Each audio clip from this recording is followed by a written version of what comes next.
one thing that I always forget to state. I always want to state it at the beginning of every episode, and I haven't. Everything said in this episode is not proof by experts. They are No. but friendly conversation between people who are passionate about a topic in particular. Do not take it as scripture. It is simply a conversation. Please, thank you. Info dump. Howdy, everybody, and welcome to Info Dump, the show where passionate people talk passionately about passions. Today's topic is the appeal of fantasy, and we're going to be diving into that subject with none other than friend of the show, SatangirlMax. Say hi, Max. Hi, Max. I would expect nothing less from you. Thank you. So yeah, today we're going to be talking about fantasy and fantasy worlds. Why don't you start things off, though, first, Max, by introducing yourself a little bit and telling us who you are and what you do. Absolutely. So, hi everyone. I am SatangirlMax. I am a variety streamer and I think an overall geek. So, whether it's fantasy, whether it's history, the fiction and the nonfiction is just all sort of stuff that appeals to me. I'm really happy to be here with my good friend here to talk to you guys about one of my passions today. Awesome, awesome. So, to really kind of dive into the topic, why don't you give us a little bit of a definition of what you mean by fantasy? Well, I think kind of the genre or the section of fantasy that we're looking at today is more the fantastic worlds. But honestly, fantasy is anything and everything that comes from imagination. We'll dive into that a little bit further on, but just maybe to get things started, if I can read to you literally the definition of fantasy from the Merriam-Webster. She's got notes, people. Oh yeah. Goddamn. So there's different definitions, of course, but the first one being the power or process of creating especially unrealistic or improbable mental images in response to psychological need. So obviously, whether we're talking about these kinds of worlds, whether we're talking about sexual fantasies, whether we're talking about literally just like your dream job, anything and everything that your beautiful little squishy brain can create, can fall under the realm of fantasy. Very well said. Very well said. So I think though, in relation to this, like you mentioned, like we're talking about fantasy worlds, right? I think that is going to be probably where we are going to be revolving around a little bit more. And we do have a question from Songbird, who asks, you know, in your head, what would you say are the core tenets of fantasy? So the core tenets of fantasy, I would say, for the most part, are magical creatures or creatures that don't exist in our world, different realities, different concepts. So whether we're talking magic, we're talking fairies, goblins, whatever. And yeah, a lot of magic, a lot of mystical. Um, and then I think that kind of is where the base is lies, if you will. And then from then on, you have all different kinds of varieties. So are we talking kind of more like a grotesque, nitty gritty fantasy? Are we talking more fairy, whimsical, magical, pretty, fluffy, dark, mysterious, whatever? So that obviously depends. Like, are we talking Star Wars? Are we talking Lord of the Rings? Are we talking Game of Thrones? Or some more obscure ones that nobody seems to care about, except for me. Uh-huh. So if you had to pick, what are your top worlds? What are your big favorites? Can you guess my first one? um, I'm going to assume that it's no, it's definitely I'm gonna guess Lord of the Rings. Am I correct? Yeah, absolutely. It's the only one that I have tattooed on my body. Um, But I would actually go and say, and this might not be something that everybody agrees with, but I would say that my second one is actually Legend of Zelda. Ooh, interesting. Hmm. Yeah, I think I that's definitely up there for me. I find that the like as what the games are, they are, but the world in which they are set is another level of content creation, I believe, and media. Like, you know, some of the games suck. Yeah, that's going to be a reality of it, but the lore is so The interesting. lore! Absolutely. So, and there is, like, there are all of these things that.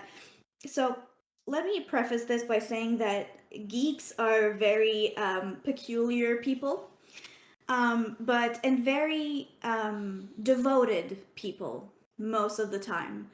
So whether we talk about Harry Potter, whether we talk about Star Trek, like Trekkies or and Ringers and whatnot, where they've literally taken this world or whatever content the creators have given them and taking it so much further. So we're talking about Sindarin, the Elvish language that was started by Tolkien, yes, but that has now become a fully speakable language. Hmm. Same thing with Klingon. There's a freaking Klingon dictionary out there for crying out loud. Like, it's, and people can actually have and are having conversations in these languages.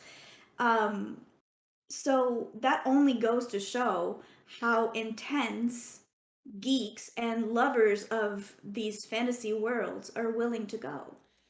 And what would you say um distinguishes the worlds in which these geeks will stretch to the infinite and the ones that they don't? Um, that is a doozy, my friend. I would have to say that for the main part, it really has something to do with the fact that everybody can find something that they relate to in this Mm. universe. So if we're talking right now, and let's jump on a juicy topic of Harry Potter and its franchise Very, right now. very topical. Yes, absolutely. So the reason why I think Harry Potter is basically the representation of our whole generation, if you will, um, is because it's all about being a little odd. It's all about being different and being unique, having and yet having these houses, literally in this case, Hmm. where you can feel safe, you can feel with your community, and you get to be yourself and bring the best of yourself into a group of people who are similar to you. Mm. Which is incredibly ironic, given the current stance of Isn't it? the creator of said franchise, who is almost completely against that exact mentality that they Yeah, instaured within their work. absolutely. But and my stance on this whole shit show Hmm. is that at this point, just like any other big fantasy world, it starts with the creator. Absolutely, it does. But it relies so heavily on its fan base Yeah. to grow. And so, Harry Potter and Hogwarts and all of that is so much more than J.K. Rowler. Just like, again, Tolkien started this incredible world, absolutely, but it's fans that took it so much further. And so at the end of the day, and this is actually a friend that I'm going to be quoting, um, Harry Potter is what you make of it, and this world is what it means to you. Um, which I think is a really good way to look at it because fantasy for so many people is a source of comfort. Hmm. And just like Odd Angles or Isaac said in the previous episode, we need these escapes. We need these moments where we can be ourselves unfiltered and feel free to just be. Absolutely. So I think that fantasy is just something that deep down anyone can find their niche where they find when they feel at home. Yeah, that's absolutely fair. It's an escape, right? Like it's often people are looking to leave who they are for or leave the mundane behind them for even if it's just for a short while, so that they can kind of live vicariously through these other worlds, and these other characters who are within the worlds that they're creating. Absolutely. And I mean, fuck, who wouldn't rather be a an orc fighting elf instead of being, I don't know, fucking Joe Blow who works at the corner store? Absolutely, right? It sounds so much cooler. Yeah. Um, which brings us to another question from Songbird, Mhm. interestingly enough, who states, and I'll quote this directly, um, how can we tap into fantasy more in our daily lives? As someone who lives in a chronically ill body and often wants to escape, I could use more fantastical things in my life. That is exactly, I think, what the purpose of fantasy is this endless possibility so that you don't have to be, you can be more than what life gives you, or uh what walls life is trying to put up to stop you from being who you truly feel you are inside. So a way that you can integrate fantasy in your life, I mean, first and foremost, I feel that fantasy is always best enjoyed with others, because the one of the big parts of enjoying fantasy is being able to interact at this as this persona. And it's not for everybody, and you don't have to do that, but even just to, even if it's only in your head, if you're watching or if you're dabbling into this fantasy world and you just allow yourself to immerse yourself in it completely and to imagine, how would I fit in this world? Mm, Where would I like to see myself in this world? mm. Let your imagination kind of run wild Yeah, within your own time. absolutely. And it's all about also your level of comfort, right? If you're not comfortable going out into, a full-fledged D&D campaign, or going on a forum with all of these other geeks who are expressing who they are, or to live this persona, there's nothing that stops you from living it yourself, whether you put it on paper, whether you just dream it. I think that it's also a really good way. Personally, I use it to help me fall asleep at night, Oh so wow. that I don't go to bed thinking about all the shitty stuff that's happening in the real life, and all the horrors of, unfortunately, society, but instead I can fall asleep thinking of fairy gardens, or I can think of, you know riding a frickin' dragon to battle if I want. Ah, So, yes. Replacing one horror with another. sure, because that at least is one that I choose. Hmm. That's very well said. Very well said. I'm now going to shift over to a question from a Leafy Beat, Hmm. who asks, "Are you a believer in world building having to make sense to be enjoyable?" Not at all. Oh, really? Okay. I mean, you're not asking what my preference is, No, no, which no. I think is the difference here, but no, absolutely not. The whole point of fantasy is that it can literally be whatever the hell you want it to be. So, if you have this weird idea, or this strange feeling idea in your brain that just makes you tingle and makes you, just all warm and fuzzy, and you puts a smile on your face, heck, run with it. Do it. Go out for it. And not only that, but there is definitely someone out there who will enjoy it as well. So if you want to put it out there and you are willing to be patient for this this to get a gathering or to find people who are like-minded. It's crazy the kind of friendships and relationships and bonds that you can create through these made up worlds. And what about the people that may be judgmental towards your choice in liking that kind of thing, where it's like it doesn't make sense? Why would you enjoy it?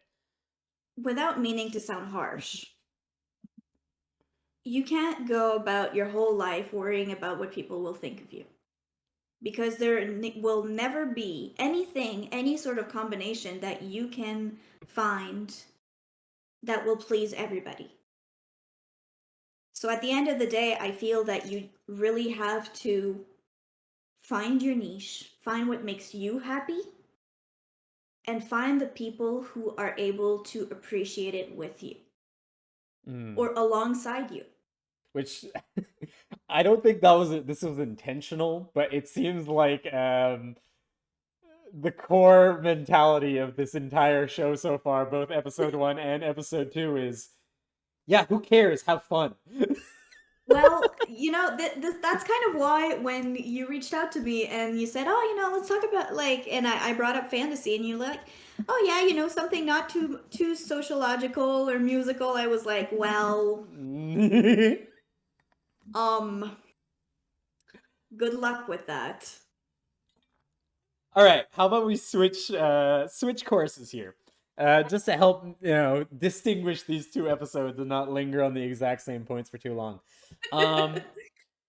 What would you say appeals to you in a fantasy world? What are the things that really draw you in?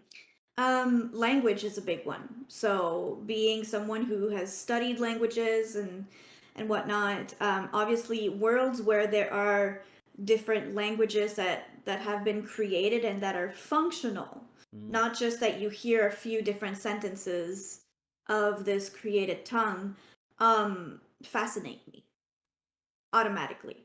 I mean, and I personally like worlds that are well balanced. So that will have some eye candy or something that's easy to look at, that's like elves, like fairies, like whatever, and something Like that Aragorn or whatever. ah yeah, pish posh. Yeah, that might not be directed towards you, but it's definitely directed towards chat. Yes. The broader internet. And but that also has, some darkness, that has some nitty-gritty, that has a little bit of everything. So obviously, yeah, if you're asking me what kind of stuff I like Lord of the Rings, I like Legends of Zelda, I like that sort of stuff where we are very much in a fantastic world. Um, but there is still struggle, there is a structure, there is a search for balance, Hmm. is the way that I would put it. Interesting, interesting. I would say that like from my perspective, something that is very drawing for me is subtlety. So Okay, how so? I'm a big fan of storytelling. So for Mm-hmm. me, that is a crucial part of a fantasy world is how the world is presented. Less about what is being presented, but how it is being presented. So the more the story is hinting towards things without explicitly saying anything and allowing the fans and the people consuming it to make up their own interpretations of what's being said, allows everyone to kind of have their own little version, their own head canons of what this universe is. And I think that really helps bring it, you know, into your heart, right? It helps really integrate it inside yourself because you're literally creating the story with them. Yeah, I think that's a beautiful way to put it. And I think that's also, again, something that we desperately need as Hmm. human beings. Absolutely. We all want to be creative, right? Like some people Yeah. say like they don't, oh, I'm not creative. I don't have a creative bone in my body. It's like, no, you have your own form of creativity. It's just maybe not, directly artistic, but maybe you're a very creative problem solver or, you're really good at creative accounting. Yeah, absolutely. You're thinking And outside the and box. I don't think that and this is my belief, that there is not a single person out there who has never dabbled in any sort of fantasy, because once again, fantasy doesn't have to be about fairies and elves and whatnot. It can also be about your fantasy life. It can be about your your dream partner, whatever, like Hmm. your perfect dog. So yeah, fantasy is something that is in all of us. Hmm. Absolutely, absolutely. Like we all have a need to imagine the things around us, or to imagine what may be or what could be, right? Absolutely. Don't let anybody put you down on what your form of creativity is, Exactly. right? Like your fantasy, your creation, the thing that you're using your imagination for may not look like anything that anyone else is doing. Mm. And that is perfectly valid. As Yeah, long as you feel that fulfillment and that, that way of expressing your creativity, absolutely is valid. I couldn't have said it better myself. One thing that I am going to bring up, if we go back to, the different things like Lord of the Rings and Legend of Zelda, what Mm. would you say was like your first moment of realizing like, ooh, I like this? Do you have any stories about that? I feel like a lot of people might start to dabble into fantasy worlds through, like, storytelling, like books that their parents might read them when they're kids, or video games nowadays that you start to dabble into. A lot of people do when they're also pretty young. I wasn't a big video game person Mhm. um, when I was a child, just mostly because I didn't have access to them. And I kind of got uh, dunked right into literally the fires of Mordor. So my first experience with fantasy is that my dad made me watch Lord of the Rings for the first time when I was 10. Oh yeah, that's Yeah. a little young, but it's not too bad. I mean, potato, potato, but my fifth grade teacher was definitely concerned when I told her in my little diary thingy about the heads being catapulted um, at 10 years old. I, I think my dad might have gotten a call. And like a lot of people who were not exposed to that sort of stuff, I had nightmares at first of the possibility that a world like that could exist, and that, holy shit, is that something that can actually happen, that like we get this all evil being that suddenly takes over the world and throws war and fear into everybody's lives. I'm We not gonna call them answer. Yeah, I'm not gonna say whether that happened or not. we call them presidents. Yeah. Anyway. But yeah, so just the possibility of like, oh shit, okay, well, there is a world where there are orcs and there are elves. I like elves. And there are dwarves and there are hobbits. Oh, I like hobbits a lot.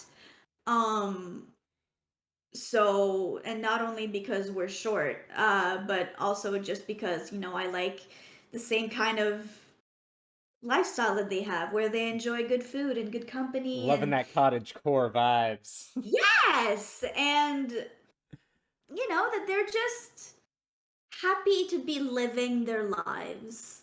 And as time goes on, I'm realizing that I'm more and more of an introvert, or that I'm allowing myself to be more and more of an introvert.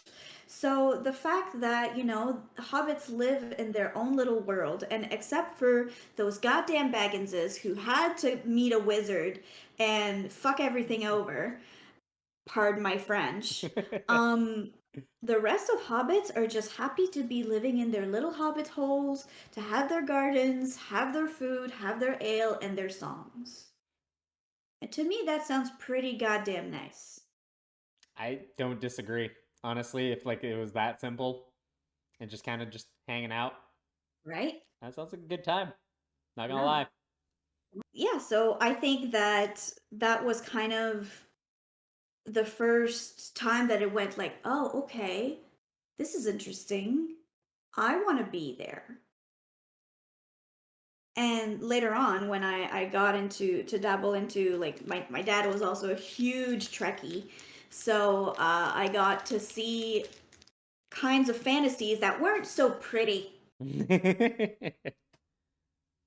Not only because some species in Star Trek are pretty frightening looking, but just also because it's very much not a happy world. Mm, One of the things that fascinated me the most out of Star Trek was Data, the droid, that is constantly seeking to be more human. mm, And the whole time, and still to this day, I'm saying, boy, don't. Because feelings can suck. And he wanted to, have feelings, both physical, and he wanted to have emotions, and he wanted to understand philosophy, and just to have this lack of logic. mm. And to me, for the longest time, even still a little to this day, I'm like, I'm just thinking how so many people and so many different things that we do in spheres of our lives is all about finding logic, finding, you know, the neat, perfect squares. Mm. And so to have a creature, a being that is actively seeking the opposite feels like it goes against everything that we know. That's really interesting, actually. Like to Mm, look at it in that light. Like I was never I never got into Star Trek, so Star Trek was never something that I reflected on. But I can definitely say that they're definitely friends of mine who are huge Star Trek fans, and yeah. would love to hear a lot more about what you have to say about that. Hit me up anytime. So I'm curious though, because now you're bringing what a lot of people wouldn't call fantasy, Star Mm, Trek, Star Wars, the sci-fi genre, yeah. into this definition of fantasy as well. Mm. So you would consider that that would fall into that category as well? Yeah, because it is a fictional world. Mm-hmm. But I want to stipulate, just I should have done this from the get-go, that I am no expert in the matter. Like, I don't have any studies or That's anything like that. that is one thing that I always forget to state. I always want to state it at the beginning of every episode, and I haven't. Everything said in this episode is not proof by experts. They are No. but friendly conversation between people who are passionate about a topic in particular. Do not take it as scripture. It is simply a conversation. Please, thank you. My idea of fantasy, again, is maybe a slightly broader one than what people see or imagine when we think of fantasy, where we think of these fantastic worlds where there's magic, where there is, everything is dire, and people get drunk on ambrosia and go have a party with fairies. um to me, it is any of those worlds that we have created, whether it is to better digest things that are happening in the world or to try to get away from it. Because at the end of the day, I feel like that's the two major components or the two major reasons why someone will create a fantasy world. Yeah, that's kind of accurate. And to come back to like your broader view of fantasy, a lot of people are gonna say like, oh, things like Star Wars isn't necessarily fantasy. They're literal space wizards. Yeah. Yeah, yeah, yeah. They're wizards. They do And they do whoosh whoosh whoosh magic. Like it's they're wizard. Like it is magic. Like you can't say that it's not. there are these fictional planets which Hmm. and with all sorts of fictional, again, fantasy is all about fiction. It's Hmm. I think that these words are closer related than a lot of people or the popular culture is willing to admit. Yeah, that is fair. I would think that, again, this could be completely wrong, but the way that I see it a little bit is like, um, fiction implies that it's not real, um, Mhm. that the story is not real. Fantasy implies that the world is not real, Sure. right? So like, you can have a work of fiction, but that is completely rooted in our modern society, right? Like it is Mhm. just it's a crime drama, but it's not a real crime that ever happened. That would be fiction, Sure. right? Okay. Yeah. But if it's a crime, the same story presented suddenly in a world in which there's a bunch of magic and creatures that don't exist in our universe, and all these different kinds of characters and races that are walking around and involved, well, suddenly, okay, now we're leaving our universe and the realities and confounds of our universe to enter fantasy. Mm. Let me ask you something just to Mhm. kind of make your brain work a little. Okay. Um, so a story like Twilight, Hmm. how do you define that? I would classify that as fantasy. Okay. Because But again, it is happening in our world. it is happening, but in the same way that Harry Potter is also fantasy. Mm. It is happening. It is a modern timeline, but it is not our universe. Our universe does not include werewolves and vampires, to the best of our knowledge, right? Obviously, some people might be a little, they might disagree with me. Mm. Boy, that's my stance on things, right? To the best of our knowledge, those things do not exist. Um, but those are, you know, crucial pieces of the universe in which this story is set in. It is not just the making up of plot points, it is actually rooting things within the universe that have an effect on the story. I like your explanations. Honestly, I feel like you and I are just as well versed in fantasy, and I don't understand why I'm the special guest here. I am also talking out of my ass. I am an expert in just rectum speech. Rectum speech. That is Rectum something that I speech. have not heard before. Oh, trust me, we've spent enough time together that you've heard rectum speech a whole bunch. Maybe Yeah, not the no, that's not. term, but you've definitely heard it. That's what I meant, smartass. Oh, all right. So maybe try to circle back to the topic at hand here. So you mentioned your Ah, exposure to Lord of the Rings at a young age, but that yes. you weren't necessarily very exposed to video games. Hmm. But you said that your second favorite fantasy world is Zelda. Yeah. So where did that enter the picture? When did that become an important part of your view of fantasy? Honestly, the only recollection that I have of early on video games is watching my friend play Ocarina of Time. I was never allowed to play it because it was a one person game.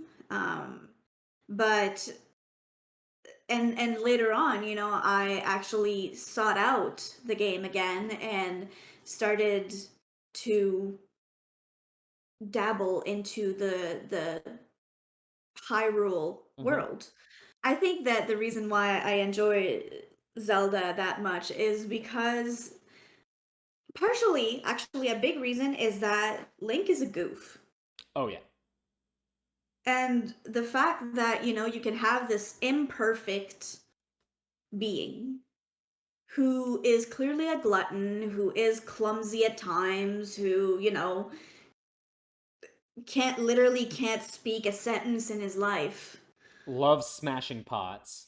Yeah, this quirky person that can be the savior of a whole kingdom and can be up to great things and loved and admired and wanted by so many people. I think that really spoke to me. Mm. So yeah, I think that that's why it was really intriguing and appealing to me. And honestly, because out of all the different worlds, that's the one that I have been exposed to the most. Hmm. And so I got attached to it. And I I think that I beat Breath of the Wild 100% 3 times now. Oh wow, that's impressive. Thank you. Simply for the fact that I am not ready to not be in that world. Mm. Because I enjoy Gorons and I enjoy cooking and the silly dance that he makes when you're cooking food. And even though Zelda's voice actor in that game annoys the shit out of me, she's still a very interesting character. Hmm. So yeah, it's and with the lovely people who have ADHD like you and I, we find comfort in repetition, right? Hmm.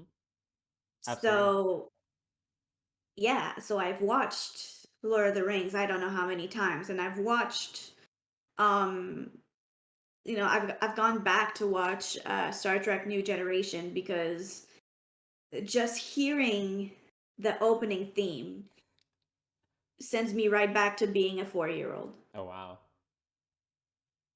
And it's a little strange whenever, because that's the ringtone that I have for my father whenever he calls me. So like, it's a little bit. It takes me a Papa. second. Dada? Oh. So I had a question and now it completely derailed my train of thought. Damn I'm it. not sorry. No, don't be. Um. Oh yes. How hyped are you for Breath of the Wild 2? I am so divided. Oh really? Okay, now I'm Yeah. interested. Because um I am scared of being disappointed. Yeah, that's fully fair. Because this game was everything that I wanted it to be out of a Zelda game. Except for like a few of the motion control shrines I could have gone without, but I'm not a fan of motion control games in general. So That that's very just much sounded like a decision that was made by the Nintendo engineers that were very proud of their Switch motion controls, and it was like, we need to show them off, whatever absolutely. force required. I mean, absolutely. And was the number of shrines in the game a little obnoxious? Yes. So I'm not saying that I have a deep love for these worlds because they're perfect, by no means. But Breath of the Wild was like it just itched an itch that I had that I didn't even know I had until I was submerged back into it. Mm-hmm. So, and I mean, I will play it many, many a times again just for Urbosa, That is 100% fair. right? We can all agree. I think we can all Um, agree. Chat, you yeah. agree? Comments, agree? Yes? And also Fish Daddy, because Fish Daddy is the whole reason Uh, why is basically the whole like fucking skit or meme that has taken your channel by storm.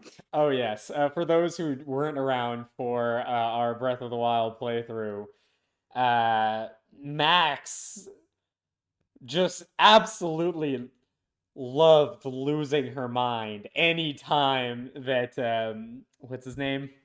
Right on. Sidon, the fish prince, would appear and or be Yes. mentioned. Yes. And it was fucking hilarious. It made me crack up every single fucking time. It just became absolutely ridiculous. Oh. Anyway, but that what you're saying about Breath of the Wild too is really interesting because I'm very excited not to play it, Okay. to see if it's as good. Like I'm curious more Yeah. than excited. I want to know if they were able to capture the magic that the first one was. Yeah, exactly. I think that's exactly where I think we both stand basically in the same spot. The thing is, and it's the same thing with Lord of the Rings, right? Well, when I heard that they were remaking movies based on The Hobbit, I was terrified Mm. because it is one of my deep loves, and you don't fuck with it. And I think that that is a big thing in the geek world or the fantasy world or even the sci-fi world, honestly, because just yeah, geeks. People who are passionate and obsessive.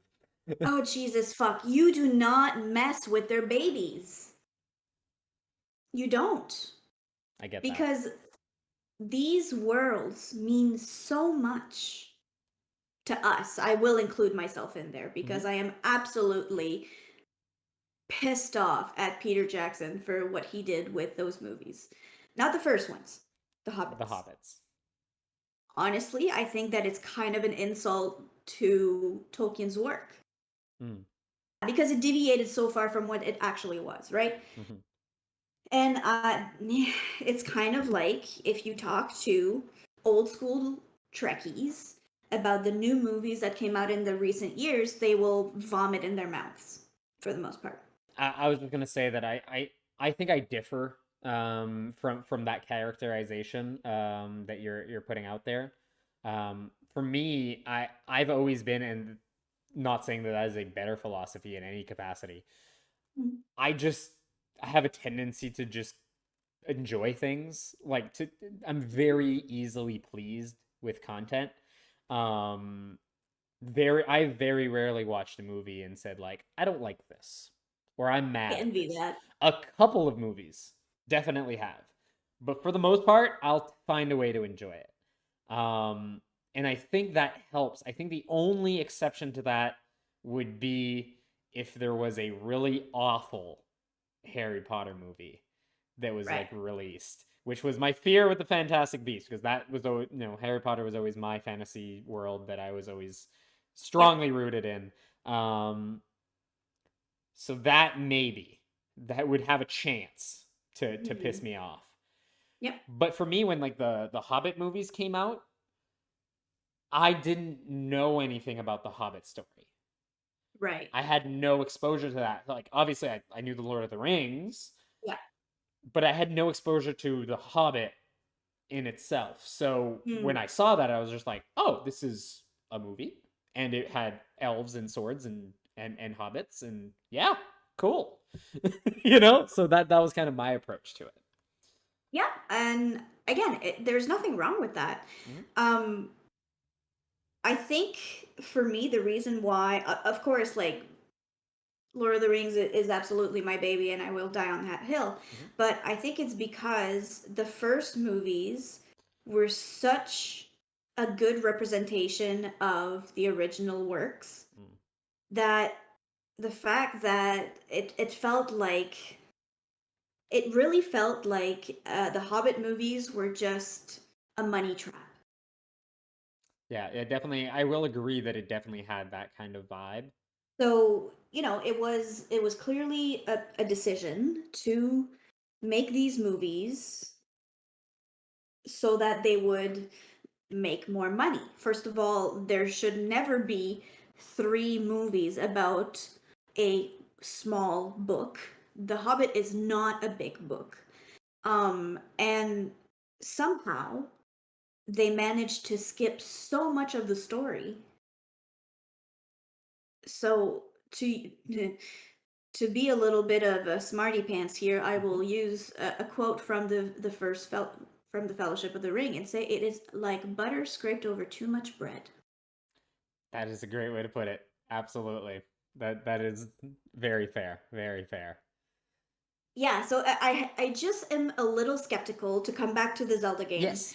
that are they able to match the you know the incredible feeling that Breath of the Wild 1, I guess, gave me, Mm-hmm. and to make it as brain go brr as the first one was. That is fully fair. You were talking about earlier how the uh, the fantasy worlds you enjoy are in no way perfect, right? Mm. You mentioned that. My question now is there anything that you would like to see in a fantasy world that you haven't necessarily had that opportunity to? I think I would like, as a feminist, and as a lot of men suck. Not all of them, of course, Mhm. but there's a lot of shit people in this world in general. I would like to see a properly made world that is entirely women based. That is interesting. Yeah, and not only for like, oh, like get rid of the problem, whatever, but just to see how it would function and Yeah. what would be its own difficulties, because again, I don't believe that there can be a perfect world, um even in fantasy, unfortunately. Sorry to break it to you, lovelies.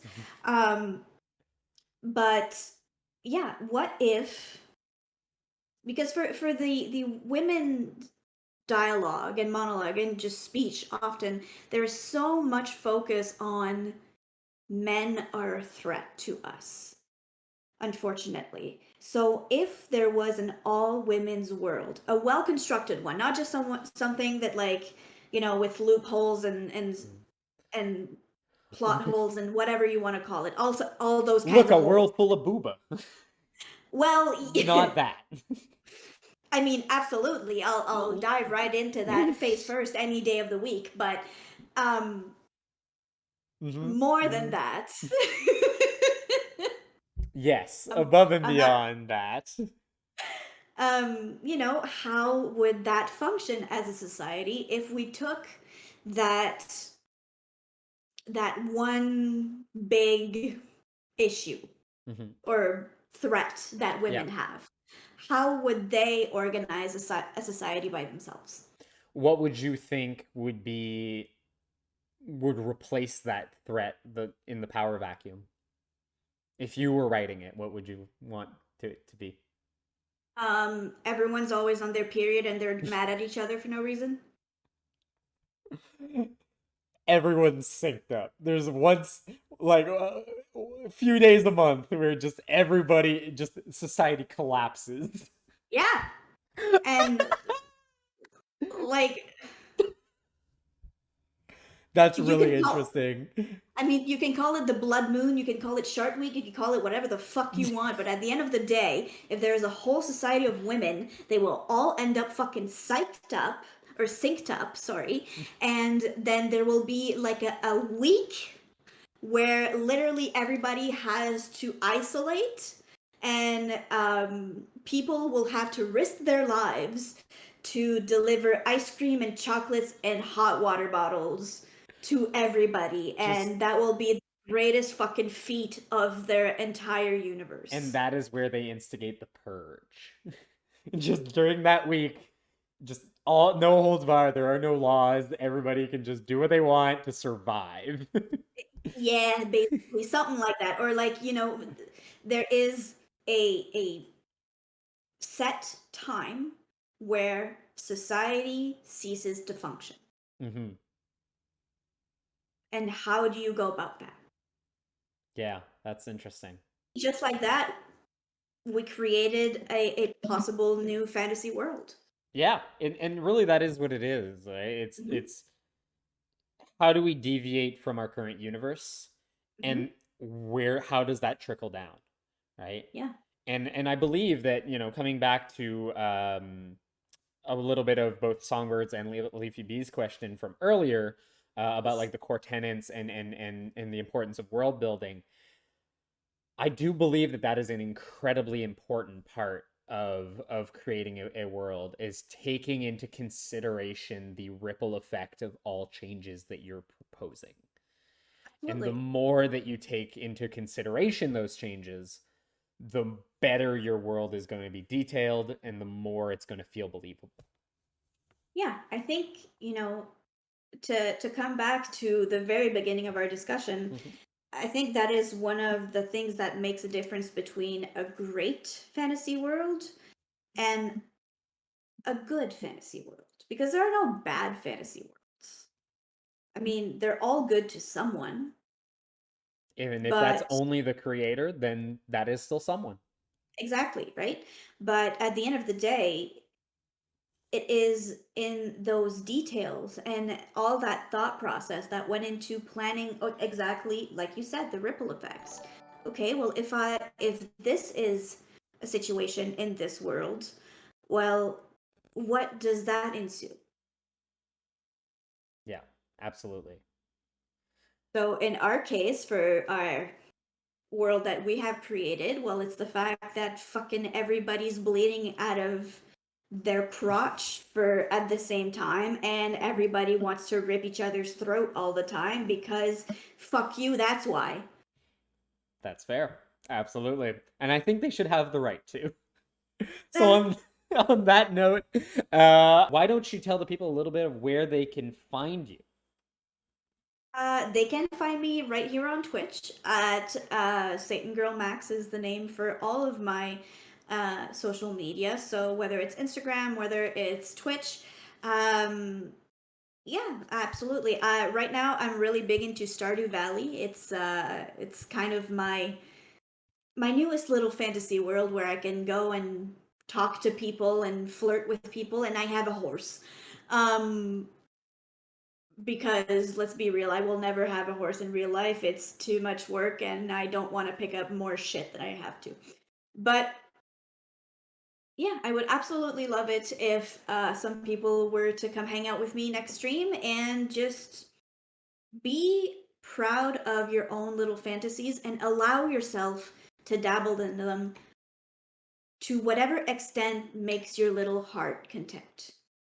Absolutely. I have left Max's link to her Twitch in chat, so you can go check it out there. You could also find it in the description down below if you're watching this on YouTube.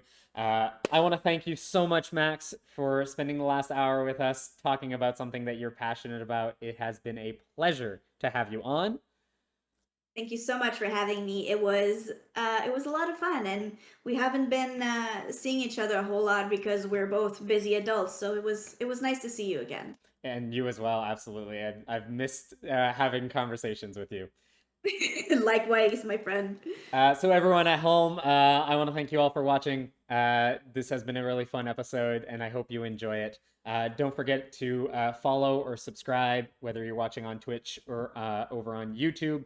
Uh, I would really appreciate it if you could do that. It means a lot to me. So I hope you have a wonderful rest of your day, everybody. It's been a pleasure having you on, and for those all, who contributed with questions, whether it was submitted in advance or in chat during the recording, I appreciate it as well. You all have a wonderful rest of your day, and I hope to see you next time. Bye, everyone.